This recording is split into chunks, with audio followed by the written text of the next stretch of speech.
компактно електрическо пиано с блок за управление. Това е уникален продукт, имитиращ истинско пиано с собствено възпроизвеждащо устройство. Може да се използва както в училище и детската градина, така и в домашни условия. В изработката на това компактно пиано е използвана модерна научна технология с иновативен дизайн. Пианото работи с 4 батерии 2 пъти А, като не трябва да се използват презареждащи се такива. То се включва и изключва съответно с бутона On-Off от панела за управление. Този продукт е впечатляващ, защото обхваща 5 октави, а звукът се доближава почти до истинско пиано.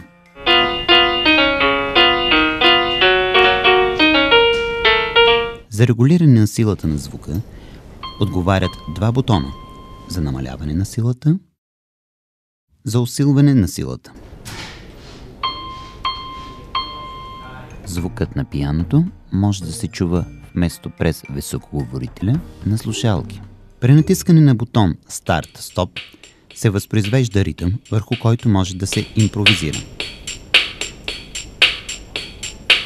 На панела може да се види каква е скоростта на даден ритъм, като има и функция за забързване и забавяне на темпото с бутона Темпо.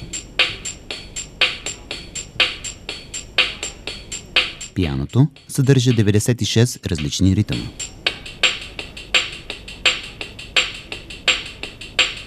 Спирането на ритъма става с натискане отново на бутона Старт-Стоп. За да получите по-продължителен звук, се натиска бутона Sustain.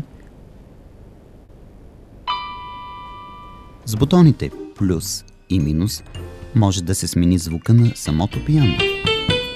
То разполага с 127 различни инструмента, като включва от електрическа китара до църковно пиано. Това уникално сгъваемо пиано има и режим на записване, който се активира при натискане на бутона Rec. За да може да се възпроизведе записаното от пианото, е необходимо да се натисне бутона Play. Пианото съдържа и функция едно копче, една нота. Тя възпроизвежда музика, върху която може да се свири. Уникалното при нея е, че независимо кой клавиш от пианото се натисне, се възпроизвежда импровизация.